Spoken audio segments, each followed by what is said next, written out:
The first photo popped up on my phone while I was standing in line at the grocery store, counting items in my basket like a math problem I couldn't afford to get wrong. Crystal blue water. A wooden dock stretching into the lake. Champagne flutes catching the sunlight. Caption read, "Finally all together. Best week ever." I recognized the place instantly. The private lake resort my parents had talked about for years but always said was too expensive. I stared at the image longer than I meant to, my thumb hovering over the screen while the cashier cleared her throat behind me. $30,000. That number hit me later, not immediately. First, it was just disbelief. Then confusion. Then something colder. 'Cause only 2 weeks earlier, I had been sitting at my kitchen table surrounded by unopened envelopes, trying to figure out which bills could wait and which ones absolutely couldn't. I remembered the phone call clearly. My mom's voice light, distracted. "Oh honey, I don't think we can help with that." Help with what? Rent. Utilities. Medical bills I'd been slowly chipping away at since an unexpected ER visit. She hadn't even asked how much. She hadn't asked why. She'd just said the line that kept replaying in my head now.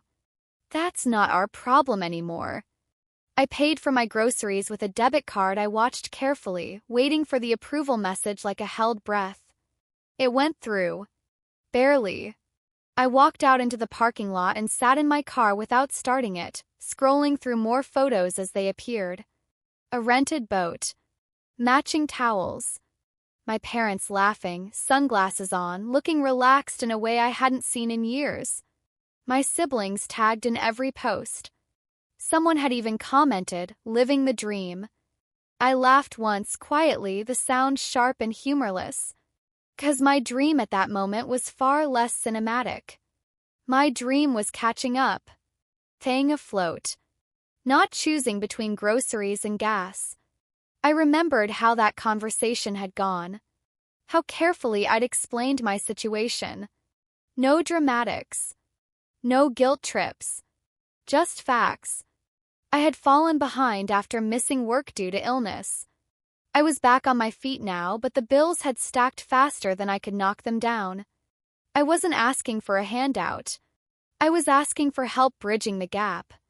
My dad had sighed on the other end of the line. "You're an adult," he said. "You need to learn how to manage." Then my mom chimed in, sharper than usual. "We can't keep bailing you out." I remembered sitting there afterward, phone in my lap, staring at the wall like it had answers I didn't. I had told myself they were right. That independence meant not asking. That needing help was something to be embarrassed about. Now, watching them toast on a dock that cost more than my annual rent, something inside me shifted. Not jealousy. Recognition. They had money. They just didn't have it for me. When I got home, I dropped the grocery bags on the counter and sat down, phone still in my hand. Another message popped up. A group chat notification. Family trip 2025. Photos kept rolling in. Someone posted a screenshot of the reservation details by accident. $30,000. Lodging. Boat rental. Private chef one night. I felt my chest tighten. I scrolled back to my last text with my mom. "Me, I'm really trying. I just need a little time to catch up."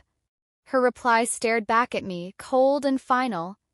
"We all have our own responsibilities now." I set the phone down and rubbed my face with both hands. For years, I had accepted the story that I was on my own because that was what adulthood looked like. But adulthood, I was starting to realize, didn't mean being cut off selectively. Didn't mean watching family indulge while you drowned quietly. That night, I opened my laptop and pulled up my budget. Every number told a story. Late fees. Minimum payments. Careful calculations that left no room for emergencies. I thought about how easily $30,000 could erase months of stress. How it could reset everything. How it could give me space to breathe. And how, instead, it had been turned into sunsets and champagne. I didn't cry. I didn't yell. I felt something more dangerous than either. Clarity. This wasn't about money anymore. It was about being told explicitly that my struggle was inconvenient to their comfort. And once I saw that, I knew there was no unseeing it. That night stretched longer than it should have. Not because time slowed down, but because my thoughts refused to settle. Kept replaying the contrast in my head over and over like two scenes from completely different movies forced onto the same screen. Me, sitting at my small kitchen table, laptop open, bills spread out like evidence of a crime I hadn't committed. Them, clinking glasses on a dock, sunlight bouncing off the water, laughter captured mid-frame. The imbalance was so stark it felt almost intentional, even though I knew it probably wasn't. What hurt wasn't that they had gone on the trip. What hurt was how easily my reality had been dismissed while theirs was celebrated. I opened my banking app again, not because I expected anything to change, but because numbers felt more honest than emotions. The balance stared back at me, unimpressed by effort, indifferent to intent. I thought about how many times I had cut corners to stay afloat. How many meals I'd skipped or replaced with something cheap and filling. How often I'd told friends I was busy instead of admitting I couldn't afford to go out. None of that showed up in a photo. None of that earned comments or likes. I remembered being younger when my parents used to say things like, "If you ever really need us, we're here." Back then, I believed it without question. I didn't realize that really need came with conditions. That it was quietly defined by their comfort level, not my circumstances. Lying in bed, I scrolled back through years of messages, not looking for a smoking gun but for patterns. They were there once I let myself see them. Moments where my struggles were met with advice instead of support. Dad's favorite phrase, "You'll figure it out," delivered with a confidence that assumed resilience was endless. Every time I had reached out, I'd been redirected back to myself. The time I told myself that was empowering. Now it felt like abandonment with better branding. The next morning, my phone buzzed early. A notification from the family group chat. "Boat day," someone had written, followed by a string of emojis. I stared at the message until the screen dimmed. No one had asked how I was doing. No one had checked in. The assumption was clear. I was fine. I always was. I got up and went through my routine mechanically. Shower. Coffee. Work clothes. Each step felt heavier than usual, like gravity had been turned up slightly overnight. At work, I smiled when expected, answered emails, did my job. But part of my attention stayed somewhere else, circling the same question. When had "not our problem" become an acceptable thing to say to your own child? During my lunch break, I sat in my car and finally let myself feel it fully. Not rage. Not jealousy. Something quieter and sharper. Disappointment. Kind that doesn't explode but settles in and rearranges your expectations permanently. I realized I had spent years assuming that if things ever got bad enough, the rules would change. That family meant a safety net, even if it was rarely used. That assumption had shaped how risks felt, how fear registered. Now that net was gone. Or maybe it had never been there to begin with. On the drive home, I passed a lake on the outskirts of town. Nothing fancy. Just water, trees, a few people sitting on the shore. Normally, I wouldn't have thought twice about it. That day, it made my throat tighten. I imagined my parents there instead, surrounded by comfort, convinced they had earned it. I didn't begrudge them rest. I begrudged the way my struggle had been framed as a personal failure instead of a shared concern. That evening, I called my sister. Not to complain. Just to talk. She answered distractedly, background noise loud. "You should see this place," she said. "It's insane." I hesitated, then asked, "Did Mom tell you I'm behind on bills?" There was a pause. "I mean, she mentioned you were stressed," my sister replied. "But she said it was kind of on you to sort out." The words landed harder than I expected. 'Cause they confirmed what I'd already felt. My situation hadn't been hidden. It had been discussed, categorized, dismissed. After we hung up, I sat in silence for a long time. I wasn't angry at my sister. She was just repeating the narrative she'd been given, the same one I'd accepted for years. That independence meant isolation. That asking for help was weakness. That comfort was something you graduated into, not something you were entitled to during struggle. That night, something fundamental shifted. I stopped wondering whether I had been unreasonable. I stopped questioning whether I should have handled things differently. Instead, I asked a new question. This is how they treat me when I'm struggling. What exactly am I holding on to? The answer didn't come all at once, but it started forming, solid and unavoidable. I wasn't losing my family. I was losing an illusion about them. And while that loss hurt, it also brought a strange sense of relief. 'Cause once an illusion breaks, you can finally build on reality. And reality, however uncomfortable, doesn't lie to you about where you stand. Once the illusion cracked, it didn't just sit there politely. It spread, threaded itself backward through memories I had never fully questioned and forward into expectations I could no longer pretend were harmless. I started noticing how often I had been framed as the responsible one. Not praised. Assigned. Responsibility had never been something I volunteered for. It had been handed to me early, wrapped in compliments that sounded like love but functioned like obligation. You're so independent. You always land on your feet. You don't really need us the way your siblings do. At the time, those words felt like validation. Now, sitting alone with overdue notices and a phone full of lake photos, they felt like disclaimers. Like advance excuses for why help would never arrive. I opened my old email archive and searched for keywords I hadn't looked at in years. Rent, late, extension, payment plan. The results filled the screen. Threads of polite requests, carefully worded explanations, proof attached, follow-ups written with apologies I hadn't owed. I read them slowly, recognizing my own voice in each one. Always calm, always reasonable, always trying to make inconvenience sound temporary so it wouldn't scare anyone away. I wondered how many times I had internalized stress that should have been shared. How often I had absorbed panic quietly so the family story could stay neat and intact. The lake trip wasn't an isolated event. It was confirmation. Showed me in high definition where I ranked when comfort and responsibility were weighed side by side. I thought about past holidays. How often I had driven long distances to show up empty-handed because gas money had already stretched me thin. How I'd laughed it off when someone joked about me being low maintenance. Low maintenance wasn't a personality trait. It was survival.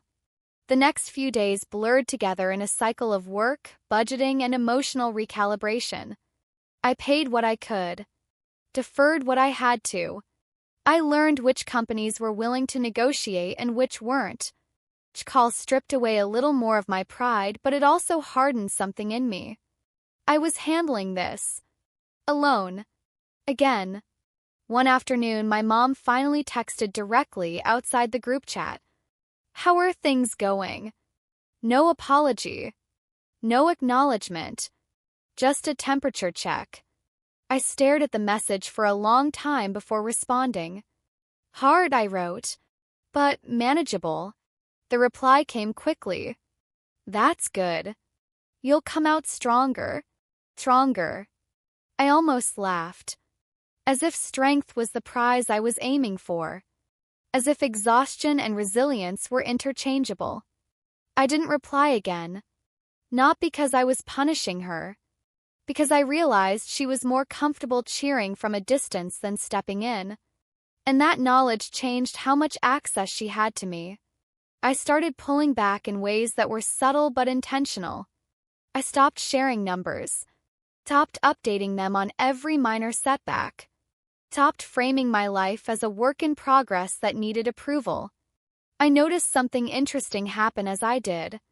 They didn't lean in. They leaned out. Less contact. Shorter conversations. Fewer questions. It hurt, but it also confirmed something important. Their involvement had always been conditional. And now that I wasn't offering vulnerability as an entry point, they didn't know how to engage. One evening, while sorting mail, I found an old card my parents had given me years ago. Inside, my mom had written, "We're so proud of how self-sufficient you are." I held it for a long moment. The words hadn't changed, but their meaning had. Self-sufficient, I realized, had never meant supported independence. It meant independence without support. It meant freedom from responsibility on their end. That realization hurt in a way that felt clean. Sharp but honest. I began to imagine a future where I stopped expecting them to show up in ways they never had. Where I built systems that didn't depend on emotional IOUs. Where family wasn't defined by blood alone but by presence. The idea scared me. It also steadied me. Because once you stop waiting, you can start planning. By the end of that week, I had made a quiet decision. And not to confront them. Not to demand anything. But to recalibrate my life as if their help was permanently unavailable. 'Cause whether they admitted it or not, that was already the reality. The lake trip was still going on. Photos still appeared. Sunsets. Bonfires. Smiling faces framed by water and comfort. I stopped looking. Not out of bitterness. Out of clarity. Watching it didn't hurt anymore. It just didn't matter. What mattered was this. I was done measuring my worth by how little I needed. Done proving my maturity through deprivation. Done accepting neglect disguised as independence. The bills were still there. The stress was still real. But something fundamental had shifted. I wasn't asking myself why they wouldn't help anymore. I was asking myself how I wanted to live now that I knew they wouldn't. And that question, uncomfortable as it was, felt like the beginning of something solid. That decision didn't announce itself with confidence. It arrived quietly, almost shyly, like a thought that waited until I was tired enough to stop arguing with it. If their help was unavailable by choice, then my life had to be built as if it never existed. That meant more than tightening a budget. It meant redefining what safety looked like. For years, safety had been theoretical. An idea I believed in without ever testing. Family would be there. Family always helps. Family comes through when things really matter. Those phrases had lived in my head like backup plans I never expected to use. Now I saw them for what they were. Assumptions with no contract behind them. I started small. Painfully small. I listed every fixed expense on a yellow legal pad, writing slowly, deliberately, as if the act itself might give me control. Rent. Utilities. Insurance. Minimum payments. Gas. Food. Each line felt heavier than the last. Not because I hadn't seen these numbers before. Because this time I wasn't mentally adding an invisible column labeled family if needed. This time there was only me. I crossed out anything that wasn't essential. Subscriptions. Small comforts. Things that had made life feel human. I didn't resent cutting them. I resented how familiar it felt. I had done this dance before. More times than I could count. Each time telling myself it was temporary. Each time assuming the next phase would be easier. But ease, I was learning, doesn't arrive automatically with effort. It arrives with support. And support had never been evenly distributed. One afternoon, while reorganizing my finances, I stumbled across a spreadsheet I'd made years earlier. A future planning file. Savings goals. Emergency fund targets. Dreams I had once allowed myself to sketch out. The numbers were optimistic. Hopeful. Written by someone who still believed the floor would never drop out completely. I stared at it for a long time, then closed it without deleting it. Not because it was realistic anymore, but because it reminded me of who I had been trying to become before survival took over. That night I dreamed about water. Not the lake from the photos. A different kind. Deep. Dark. Cold. I was swimming, arms burning, unsure how far the shore was. When I woke up, my chest felt tight, but my mind was clear. I understood the dream immediately. I wasn't afraid of drowning. I was afraid of stopping. Of discovering no one was coming to pull me out. The next day, I took a risk that scared me more than asking my parents ever had. I asked my manager for more hours and a potential shift adjustment. Not with apologies. Not with justifications. Directly. She listened. Questions. Considered it. Then said yes. That moment rattled me. Not because of the answer. Because of how simple it was. I had spent years assuming that asking led to rejection. That needing something made me a burden. And here was someone responding with practicality instead of judgment. Reframed something fundamental. My parents weren't the standard. They were just one example. And not a particularly generous one. As my schedule filled, my days grew longer. But they also grew more structured. Predictable. There was comfort in knowing what to expect, even if it was exhausting. I started carrying a small notebook with me, jotting down expenses, ideas, reminders. Not because I was obsessive. Because I was building something fragile. And fragile things need attention. My parents stayed quiet during this time. The lake trip ended. Photos stopped coming. Life resumed. At least on the surface. A week later, my mom texted again. "We're home. Let us know if you want to come by." No mention of the bills. No mention of the conversation that had preceded their vacation. I felt a familiar tug. The instinct to smooth things over. To accept the invitation as proof that everything was okay. I stared at the message until that instinct passed. Then I replied. "I'm busy right now." It was true. But more importantly, it was honest. Busy building something that didn't include pretending. That evening, I realized something quietly powerful. I had stopped hoping they would notice my struggle. I had stopped wanting them to see it. I was no longer performing resilience for validation. I was just surviving for myself. That shift didn't make things easier immediately. It made them cleaner. Less emotionally tangled. Pain was still there. But it wasn't confused anymore. It had a shape. A cause. And because of that, it no longer consumed everything. I began to imagine a future where my parents were part of my life, but not its backbone. Where their approval was optional, not structural. The idea was terrifying. And freeing. For the first time, I wasn't asking whether they would step up. I was asking what kind of life I wanted to build if they never did. And that question, heavy as it was, felt like the most honest one I had ever allowed myself to ask. Once I accepted that my parents were no longer a safety net, something unexpected happened. My fear didn't disappear. It reorganized itself. Instead of being loud and chaotic, it became focused. Specific. Actionable. I stopped waking up with that vague dread that something terrible might happen and I wouldn't know where to turn. Now I knew exactly where I would turn. Inward. Outward. Anywhere but back to the same closed door. I began treating my life like a system that needed reinforcement instead of a story that needed sympathy. That meant decisions. Hard ones. Uncomfortable ones. Kind you can't outsource to hope.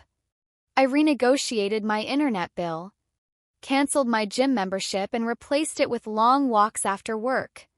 Started cooking at home with ruthless efficiency, meals chosen not for joy but for cost per serving.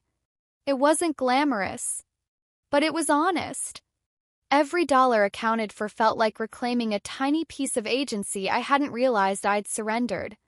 I also started saying no. Not loudly. Not dramatically. Just consistently. No to invitations that required spending money I didn't have. No to conversations that minimized my reality. No to being the easy one who made everything smoother for everyone else. No felt awkward at first. Then it felt necessary. Then it felt normal. I noticed how rarely my parents reached out once I stopped initiating. Days passed. Then weeks. When they did call, it was often to talk about themselves. Dad complained about work. Mom talked about a neighbor's renovation. They asked surface-level questions about me and moved on quickly if the answers weren't light. I stopped filling the silence with reassurance. Stopped translating my struggle into palatable sound bites. If a conversation stalled, I let it stall. The silence taught me more than words ever had. One evening, after a particularly long shift, I sat on the floor of my apartment with my back against the couch and cried. Not the dramatic kind. Quiet kind that sneaks up when your body finally believes it's safe enough to let go. I cried for the years I had spent believing I needed to earn care. For the child version of me who learned early that being low maintenance meant being loved. For the adult version of me who carried that lesson far longer than she should have. When the tears stopped, I didn't feel broken. I felt emptied. Like something old had finally drained out. The next morning I made a list. Not of expenses. Of boundaries. Things I would no longer do. I will not explain my financial reality to people who use it as evidence of my inadequacy. I will not minimize my stress to protect someone else's comfort. I will not confuse distance with peace. Writing those sentences felt strange, almost rebellious, but also grounding. They weren't punishments. They were guardrails. Around that time, a coworker invited me to coffee. Nothing fancy. Just a small cafe near the office. I hesitated out of habit, then went. We talked about work, about life, about exhaustion. At one point, she mentioned struggling with student loans and rent. I admitted I was dealing with bills too. There was no comparison. No hierarchy of suffering. Just understanding. When we stood to leave, she said, "If you ever need to vent, I'm around." She meant it. I could tell. That offer, casual as it was, felt heavier than anything my parents had said in years. 'Cause it came without conditions. I began to see that support didn't always look like money. Sometimes it looked like presence. Consistency. Being taken seriously. My parents had resources. They just didn't allocate them toward me. Other people had less and offered more. That realization rewired something deep inside me. I stopped equating love with provision and started equating it with effort. Who showed up? Who followed through? Who didn't disappear when things got inconvenient?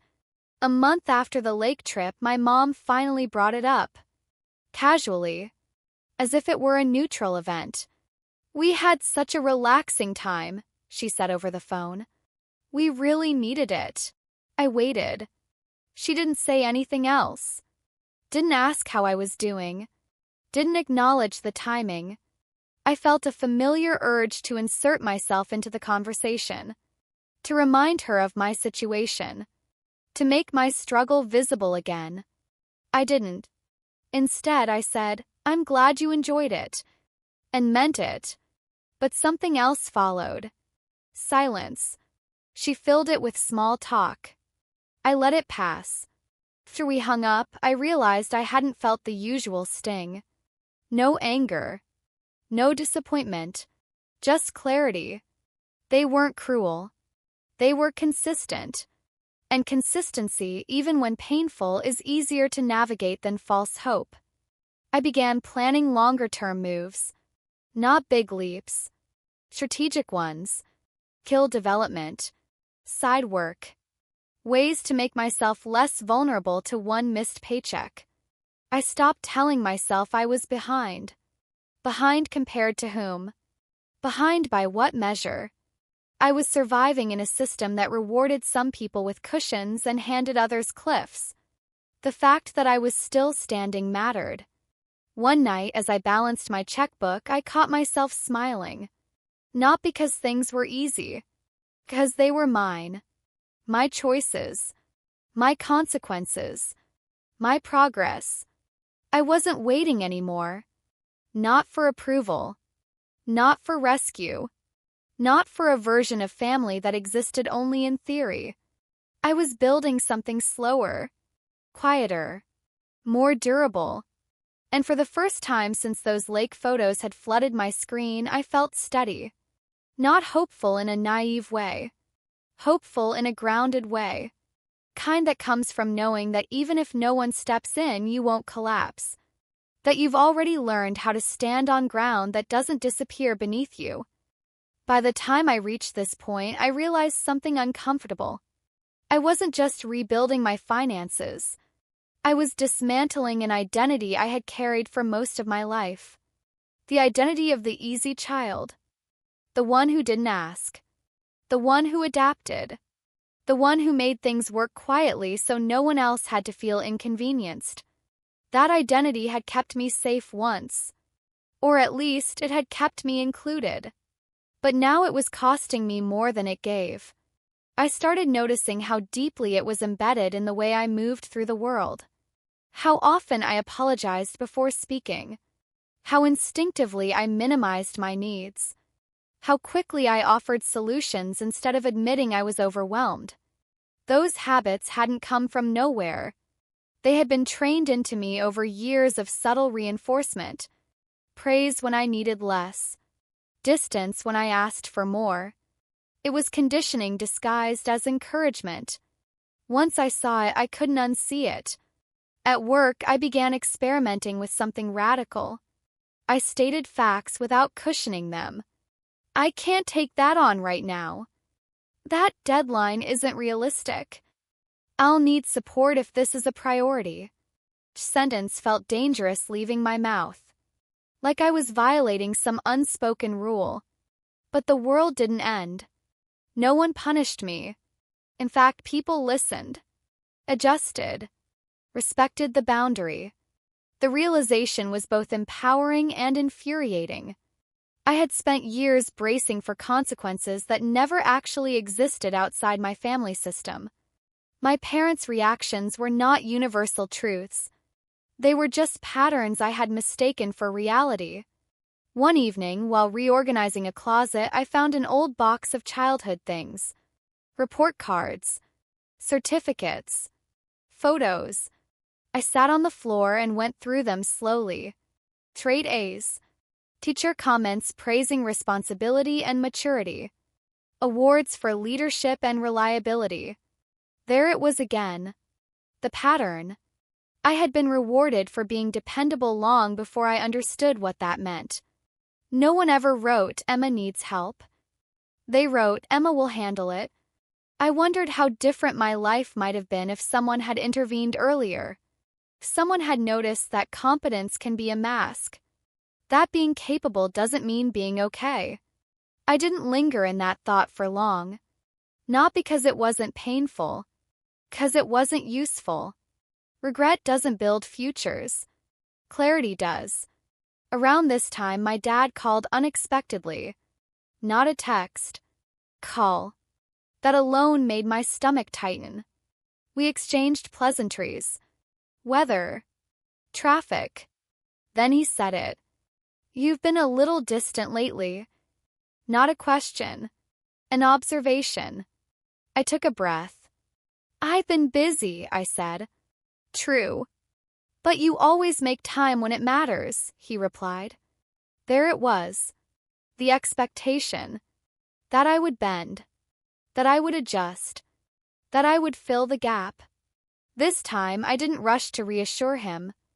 "I make time for what's sustainable," I said carefully. The line went quiet for a moment.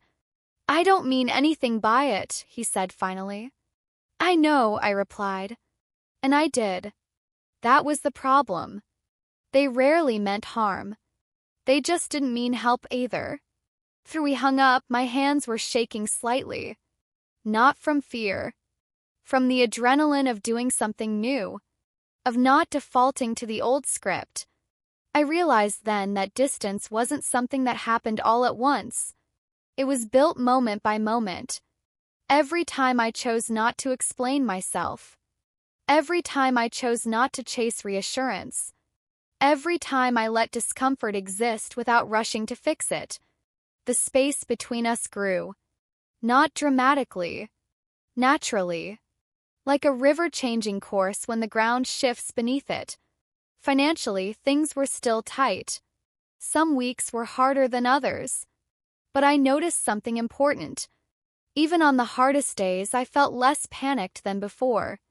Because I wasn't holding on to false expectations anymore. I wasn't waiting for a call that would never come. I wasn't budgeting with imaginary help in mind. Reality, stripped of illusion, was brutal but manageable. Illusion had been the heavier burden. One night, lying in bed, I thought about the lake again. Not with anger. With perspective. That trip had been a line in the sand. Before it, I still believed my needs might eventually register. After it, I stopped hoping for that validation. And in that loss, I gained something steadier. Self-trust. I trusted myself to see clearly. To respond accordingly. To stop gaslighting my own experience just to keep the peace. That trust became the foundation for everything else. Not confidence. Not bravado. Trust. The quiet belief that my perceptions were valid. That my pain wasn't imaginary. That not their problem didn't mean not important. It just meant not prioritized. And once I accepted that, I stopped trying to earn priority. I began prioritizing myself. Slowly. Imperfectly. But deliberately. I didn't know yet where this path would lead. I didn't have a grand plan. What I had was resolve. And that was new. Because for the first time, my resolve wasn't about enduring. It was about choosing. Choosing where to invest my energy. Choosing who got access to my inner life. Choosing to build a future that didn't depend on people who had already shown me their limits. That choice didn't make me cold. It made me honest. And honesty, I was learning, was far more powerful than endurance ever had been. Once that honesty settled in, it didn't stay contained to my relationship with my parents. It began spilling into everything. Friendships. Work. The way I spoke to myself when no one else was around. I started noticing how often I had been negotiating against my own interests without realizing it. How frequently I accepted discomfort as the default price of belonging. That pattern hadn't been limited to my family. It had followed me outward, quietly shaping my life. I had learned early that being needed was safer than being seen. Needed people get tolerated. Seen people risk rejection. So I made myself useful, reliable, adaptable, easy to keep around. That strategy had worked. Until it didn't.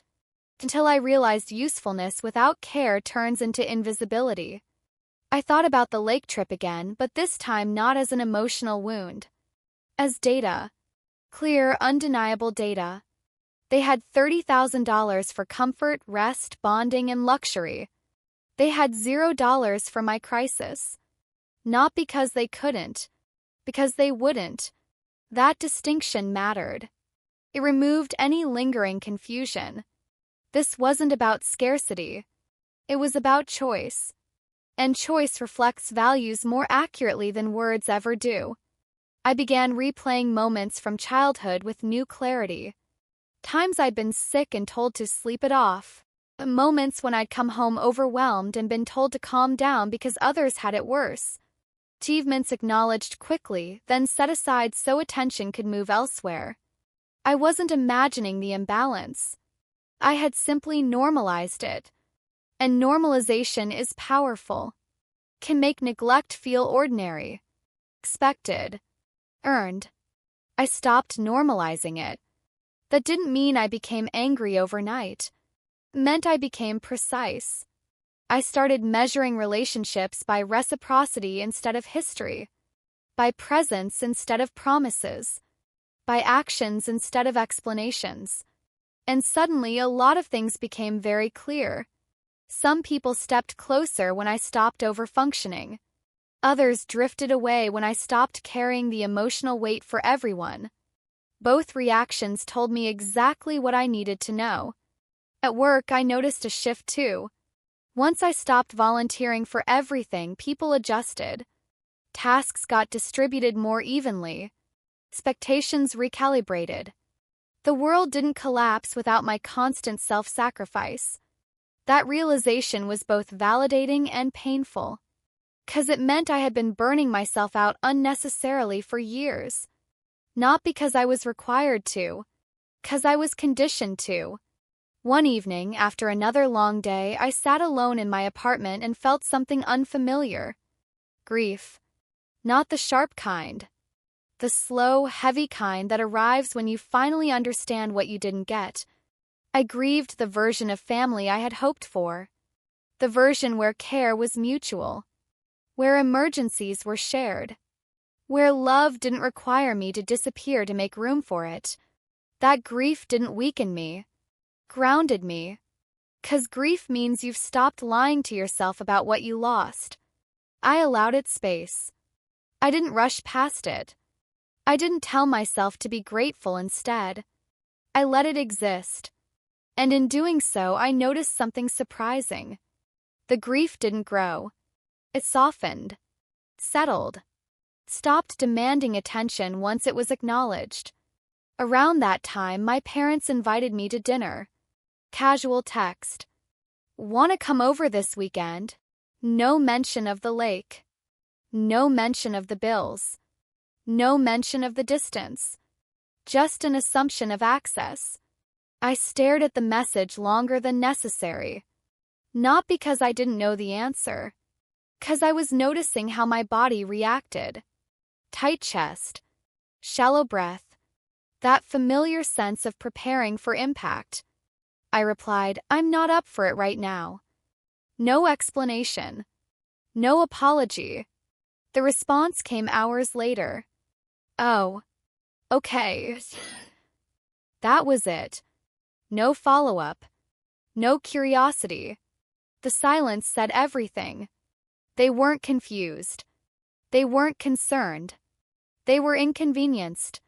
And even that feeling passed quickly.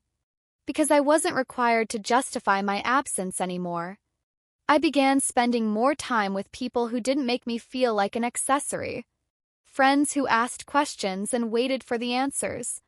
Who noticed when I was tired.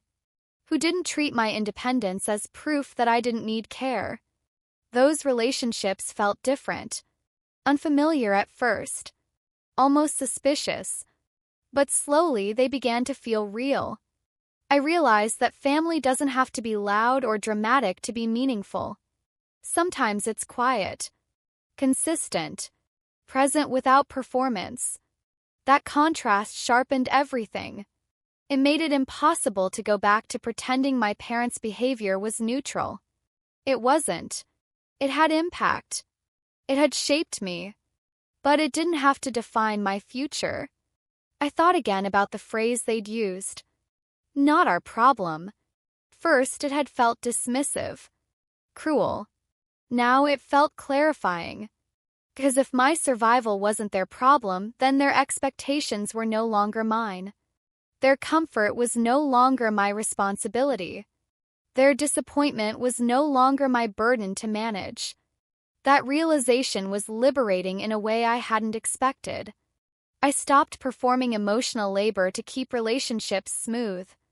I stopped anticipating reactions before making decisions. I stopped living as if my needs were negotiable. Life didn't become easier overnight, but it became cleaner. Less tangled, less full of invisible obligations. I was no longer building my life around the hope of approval.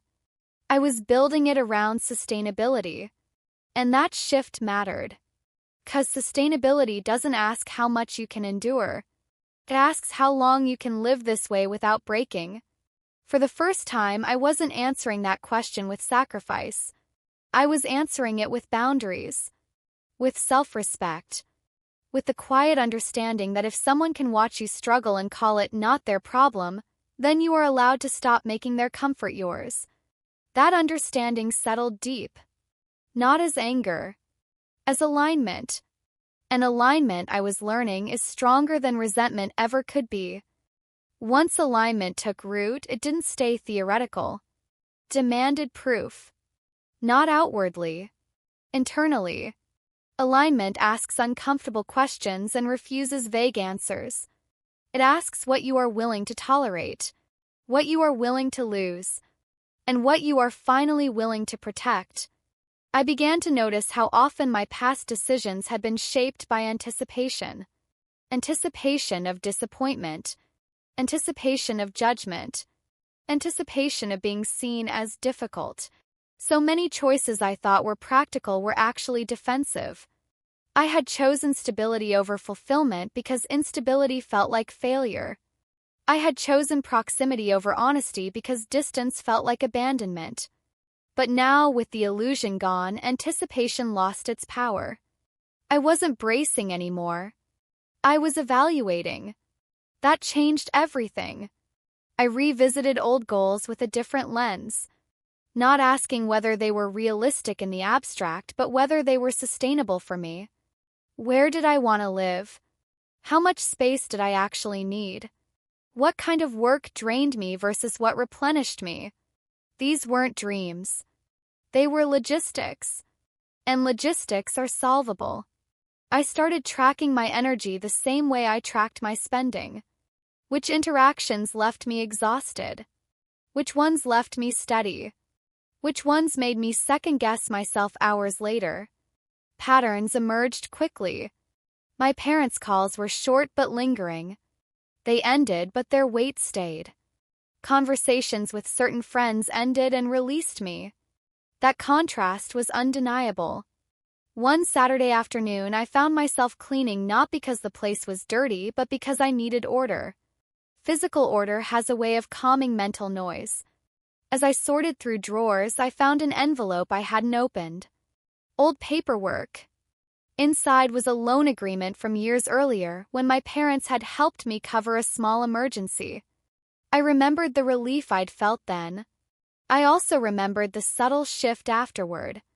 How often that help had been referenced. How it lingered like a debt that never fully cleared. I reread the document carefully. Terms were fair. The repayment schedule clear. What wasn't written anywhere was the emotional cost. The way that one act of assistance had been quietly used to reinforce a narrative of dependency. I folded the paper back into the envelope and set it aside. Not with resentment. With clarity. Help that comes with strings isn't support. It's leverage. And I had confused the two for too long. That evening my phone rang. My mom again. I let it ring twice before answering. She sounded cheerful, almost overly so, as if tone could smooth over absence. "We were thinking," she said, "maybe we should all get together soon. Reset things." Reset. As if distance were a glitch instead of a response. I didn't argue. I didn't explain. I said, "I'm focusing on getting stable right now." She paused. "Well, you know we're here," she said. The phrase landed differently this time, 'cause I knew exactly what it meant. Here but not involved. Available but not invested. I thanked her and ended the call. No spike in adrenaline. No urge to follow up. Just neutrality. That neutrality was new. And powerful. I realized I was no longer seeking emotional resolution from them. I wasn't waiting for an apology or a realization. I had stopped hoping for a version of them that didn't exist. That freed up an enormous amount of mental space. Space I hadn't known was occupied. I used that space to plan. Not in dramatic leaps. In increments. I researched options. Side income. Training. Ways to create buffers. I reached out to people not to vent but to connect. To exchange information. To build something reciprocal. And slowly, quietly, my life began to feel less precarious. Not because circumstances had changed drastically, 'cause my expectations had. One night, as I balanced my accounts, I noticed something small but significant. For the first time in months, my numbers weren't terrifying. They weren't comfortable either. But they were honest. They reflected reality without hidden assumptions. That felt like progress. I thought again about the lake trip. About the phrase that had started all of this. Not our problem. No longer echoed in my head as an accusation. It had become a boundary they drew for themselves. And once I accepted it, I was free to draw my own. I stopped asking whether my pain was valid enough. I stopped comparing my struggle to their comfort. I stopped negotiating my worth internally. I didn't need to prove anything. I needed to live in alignment with what I knew. That alignment showed up in subtle ways. I slept better. I made decisions faster. I trusted my instincts instead of second-guessing them. I no longer felt the need to preemptively explain myself.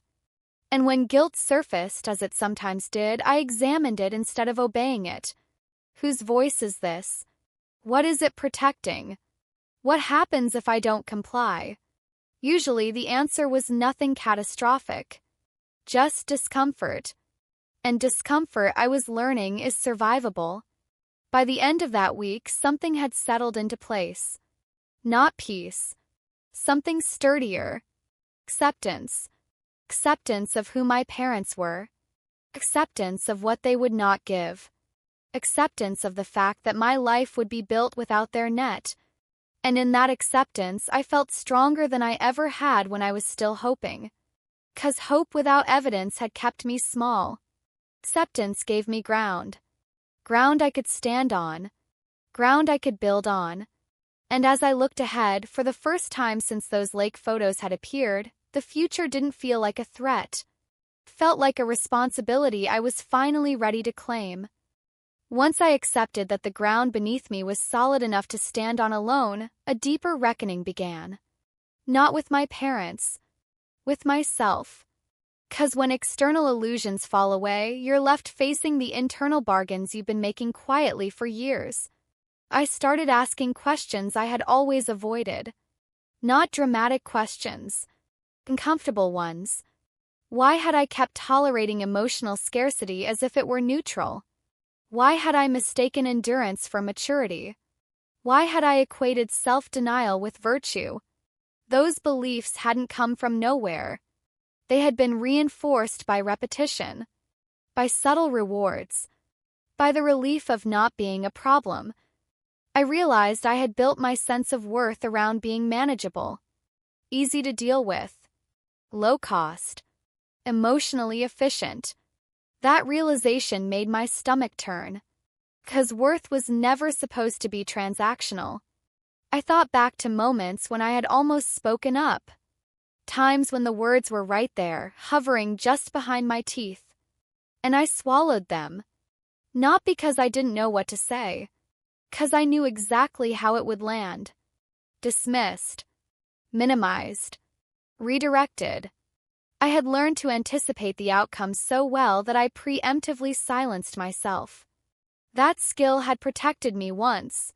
Now it was suffocating me. I began practicing something new. Naming things internally without editing them. Not out loud. Just to myself. This hurts. This is unfair. I am allowed to be affected by this. The simplicity of those statements felt radical. I didn't have to justify them. They were observations, not accusations. I noticed how often guilt tried to insert itself. Guilt for being distant. Guilt for not checking in. Guilt for building a life that didn't revolve around their expectations. I sat with that guilt instead of pushing it away. Where does this come from? What does it want me to do? The answer was always the same. Return. Smooth things over. Make it easier for them. That realization clarified something crucial. Guilt wasn't a moral compass. It was a conditioning response, designed to pull me back into a familiar role. Once I understood that, guilt lost much of its authority. Still showed up, but it no longer dictated my behavior. Around this time, I started seeing a counselor through work. Not because I was falling apart, because I wanted language for what I was experiencing.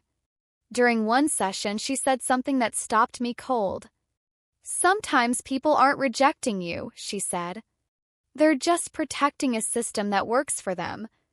That sentence unlocked something. My parents didn't need me to thrive. They needed me to stay predictable, strong, independent, self-sufficient. As long as I fit that mold, everything functioned smoothly. My crisis had threatened that balance, so it was dismissed. Not out of cruelty, out of self-preservation. Understanding that didn't excuse it, but it explained it. And explanation removed the personal sting. I wasn't unworthy. I was inconvenient. There's a difference. And realizing that shifted how I carried the memory of the lake trip. It wasn't a betrayal anymore. It was a reveal. A moment when priorities were displayed without filters. That clarity made it impossible to go back to pretending. I began restructuring my life with intention instead of reaction. I set financial goals that assumed zero outside support. I made emotional choices that prioritized stability over approval. I limited conversations that left me drained. I invested more deeply in ones that felt mutual. And slowly, my nervous system began to recalibrate. I wasn't constantly bracing for disappointment anymore. I wasn't scanning interactions for signs of abandonment, because I had already accepted the limits. Acceptance, I learned, is not resignation. It's realism without fantasy. One afternoon, I ran into a neighbor I barely knew. We exchanged small talk. At some point, she mentioned struggling after a recent divorce. Without thinking, I listened. Really listened. Not to fix, and not to compare. Just to be present. When she thanked me for being easy to talk to, something clicked. Ease didn't have to mean invisibility. Could mean safety. I didn't have to erase myself to be accessible. That distinction felt enormous. I thought about my parents again briefly. About how conversations with them had always required calibration. How I'd edited myself down to avoid friction. How exhausting that had been. I realized I didn't miss them the way I thought I would. I missed the idea of them. The role they were supposed to play. Comfort they represented, even if they never fully provided it. That grief came and went in waves. But it no longer destabilized me. Passed through instead of settling in. By this point, my life looked different from the outside. Not dramatically. No big announcements. No confrontations. But internally, everything had shifted. I no longer asked whether my needs were reasonable. I asked whether my environment was responsive. I no longer chased explanations. I accepted patterns. I no longer measured love by intention. I measured it by follow-through. That metric simplified everything. As weeks passed, my parents reached out less, and I stopped interpreting that as loss. It was alignment. They were engaging at the level they were comfortable with, and I was finally matching that energy instead of compensating for it. That balance felt strange, but it also felt fair. I wasn't punishing them. I wasn't withdrawing affection. I was adjusting expectations to reality. And reality, while imperfect, was finally honest. I began to imagine a future where my sense of security came from systems I built. Savings, skills, relationships rooted in reciprocity. Not from promises or roles assigned at birth. That future felt quieter than the one I had imagined before. But it also felt sturdier. Less fragile. Less dependent on other people's moods or priorities. I understood something then that I hadn't before. Being not their problem didn't make me alone. It made me free to choose who and what I invested in. And that freedom, earned the hard way, was beginning to feel like strength. By the time I reached this stage, the shift inside me was no longer subtle. It wasn't a thought process anymore. It was a structural change. The kind that alters how you interpret everything that comes after it. I realized I had crossed an invisible line. Before, I had been reacting to disappointment. Now I was operating from understanding. And understanding is quieter but far more decisive. I stopped replaying conversations in my head, searching for alternate endings. I stopped wondering what I could have said differently to make them respond better. 'Cause the truth was simple and uncomfortable. No version of my words would have changed their priorities. They heard me. They just didn't choose me. Once I accepted that, the mental noise fell away. I no longer needed to justify my feelings to myself. They were valid by default. That alone freed up an enormous amount of energy. Energy I hadn't realized I'd been spending on internal negotiations. I began to notice how my body responded to this shift before my mind fully caught up. My shoulders sat lower. My breathing slowed. The constant low-level tension I'd carried for years started to loosen. I wasn't on alert anymore. I wasn't waiting for the next disappointment to confirm what I already knew. 'Cause confirmation had arrived loud and clear at that lake. Everything after that was just echo. I started making decisions with a new filter. Not how will this be received, but does this move me towards stability? That question cut through uncertainty cleanly. Some choices became obvious. Others required patience. But none of them required approval. I began investing more deliberately in my own future. Not in grand cinematic ways. In practical ones. Courses. Certifications.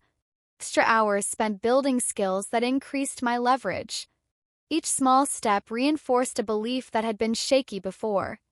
I could rely on myself without glorifying suffering. Self-reliance didn't have to mean isolation. It meant competence paired with discernment. I also started redefining success. Not as catching up. Not as proving something to anyone. But as reducing vulnerability. Financially. Emotionally. Relationally. Success meant fewer moments where someone else's indifference could derail me. That definition felt honest. Didn't rely on fantasies. It relied on preparation. Around this time, my parents attempted what I recognized as a reset. Casual invite. A shared memory. A joke that assumed closeness hadn't changed. In the past, I would have leaned in gratefully. Taken it as proof that things were improving. This time, I noticed the absence beneath the gesture. No accountability. No acknowledgement. Just a desire to restore equilibrium without addressing what disrupted it. I responded politely, briefly, without reopening myself. And something remarkable happened. They accepted it. Not happily, but without resistance. That told me everything. They didn't need me back in the fold. They needed me functional, available when convenient, uncomplicated.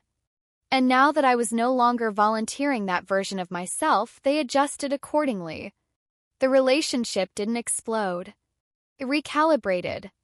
That recalibration was painful, but it was also stable. There was no longer a tug-of-war. No emotional whiplash. Just distance measured in reality, not resentment. I realized then that most of my earlier pain had come from misalignment. From expecting intimacy where there was only obligation. From offering vulnerability where there was no capacity to hold it. Once expectations matched reality, the pain lost its edge. Became something I could carry without it cutting into me. I started allowing myself to imagine a future that didn't revolve around reconciliation. Not because I wanted estrangement, 'cause I no longer needed repair to move forward. If it happened, it would be on new terms. If it didn't, I would still be okay. That neutrality felt like freedom.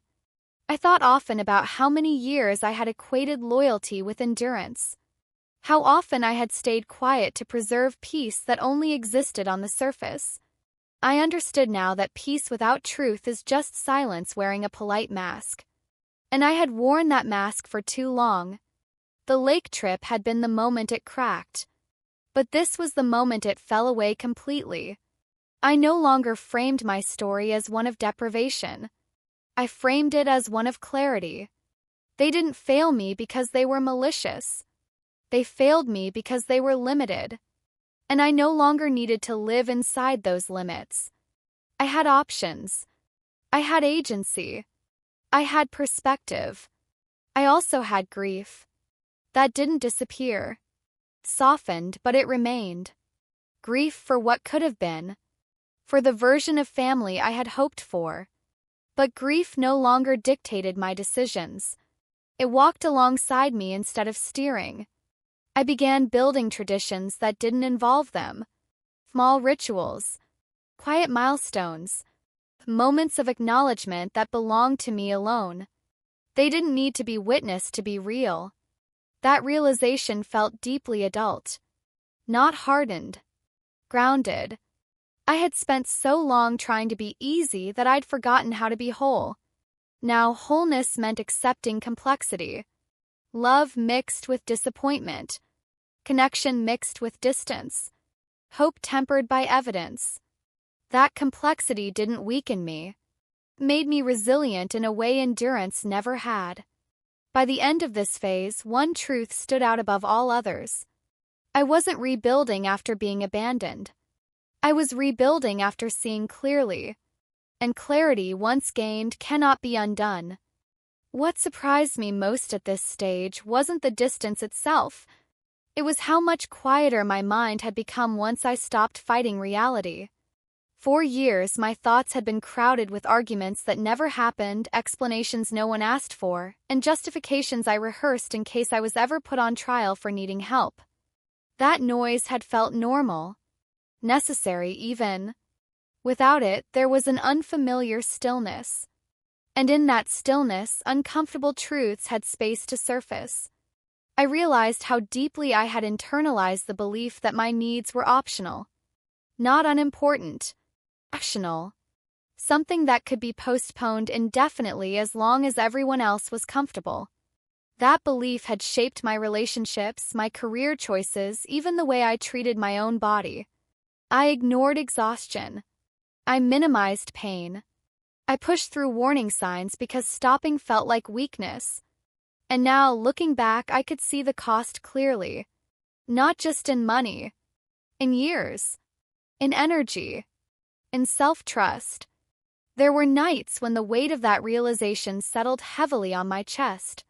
Not as panic. As mourning. I mourned the version of myself who had tried so hard to be worthy of care by being undemanding. The one who thought love was something you earned through compliance.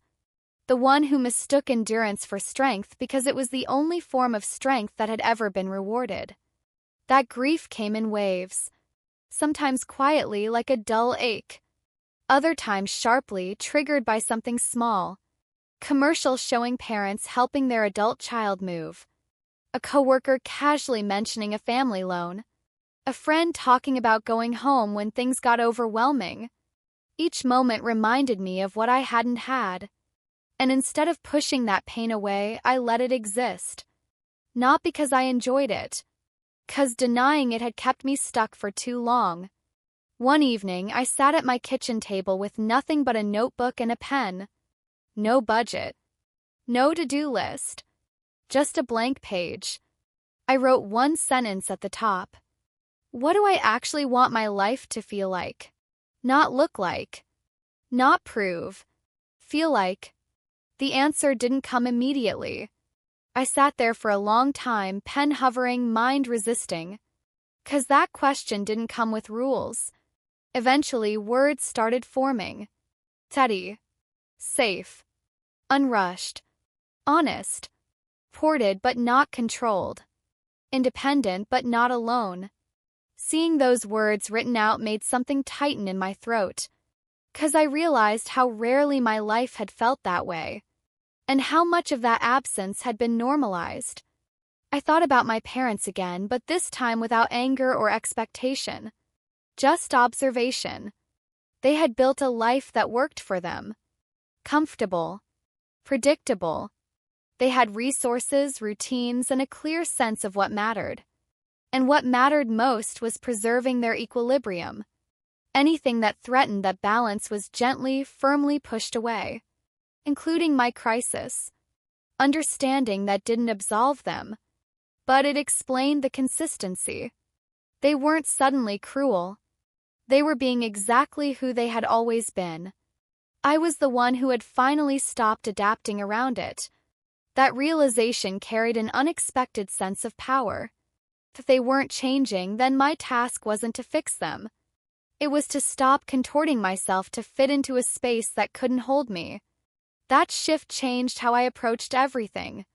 I stopped asking permission emotionally, stopped checking whether my choices would upset anyone before making them.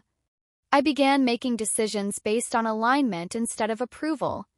And with each decision, something solidified inside me. Confidence didn't arrive as bravado. It arrived as calm, as a sense that even if things were hard, they were honest. And honesty, I was learning, is far easier to carry than false hope.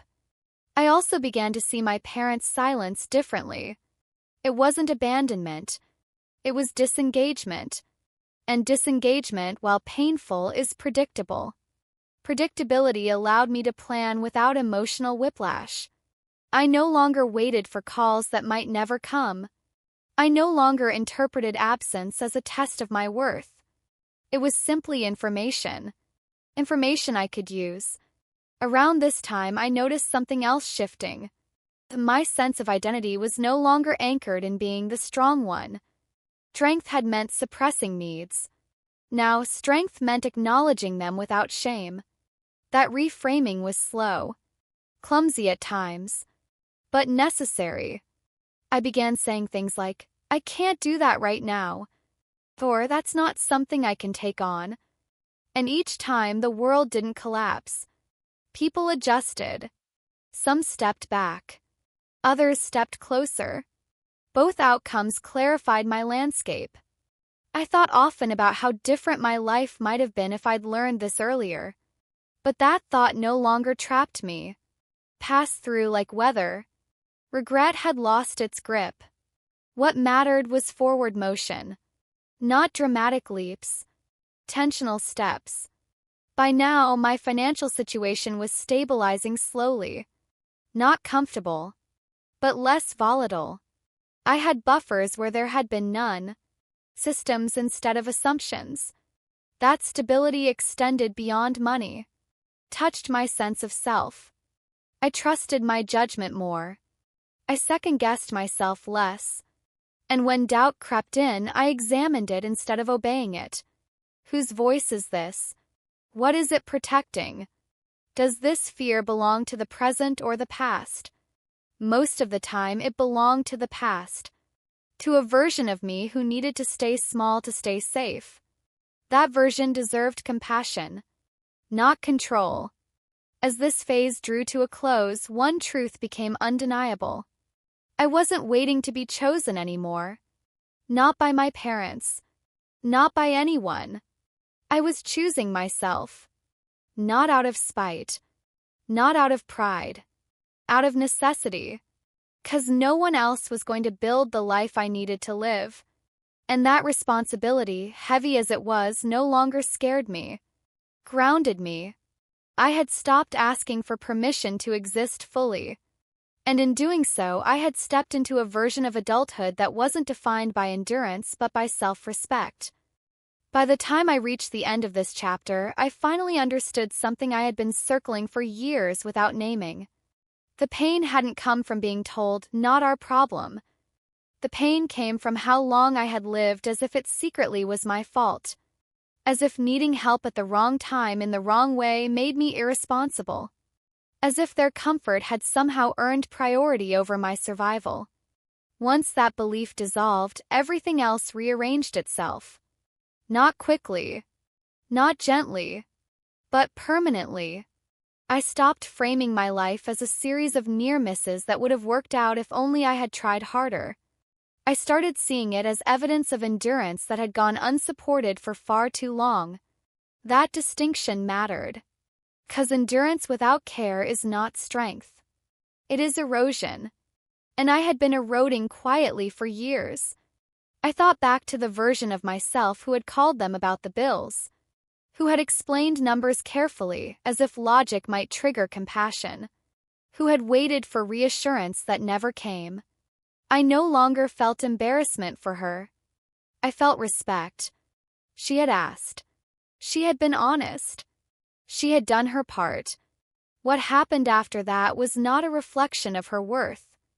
It was a reflection of their limits. And limits, once identified, stop feeling personal. They become parameters. Parameters you can design around. I began designing my life around truths instead of wishes.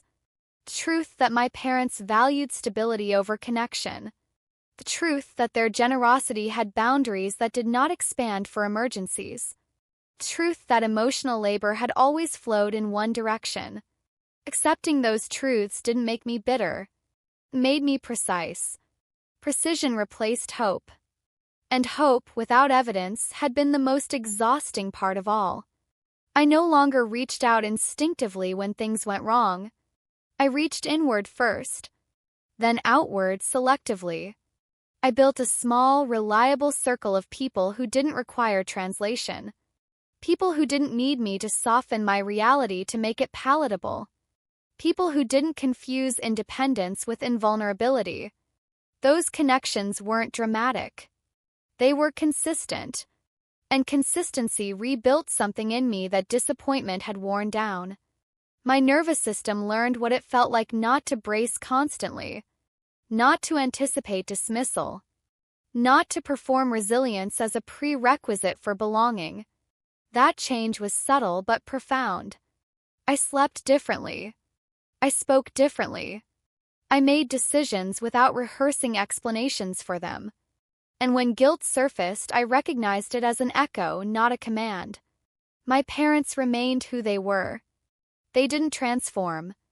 They didn't suddenly gain insight or offer accountability. They continued living their lives, prioritizing comfort, equilibrium, and what felt manageable to them. And for the first time, I stopped interpreting that as rejection.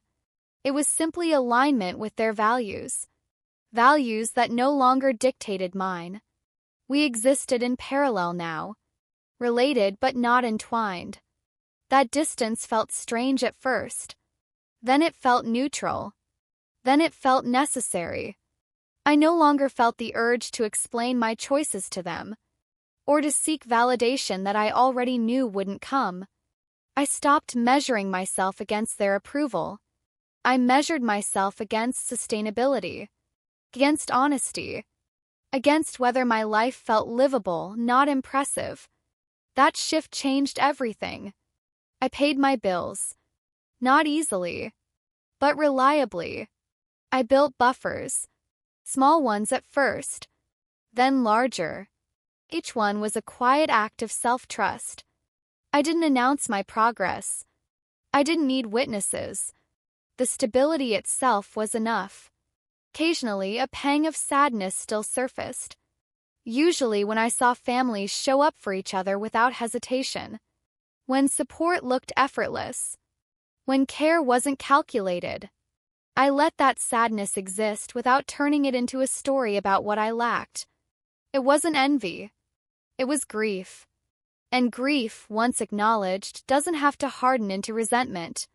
Can soften into acceptance. I accepted that my parents loved in a way that stopped short of inconvenience. That they weren't villains.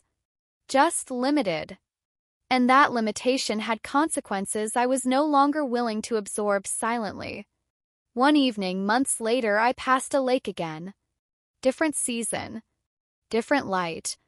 I pulled over without thinking and sat there for a while, watching the water move slowly, steadily.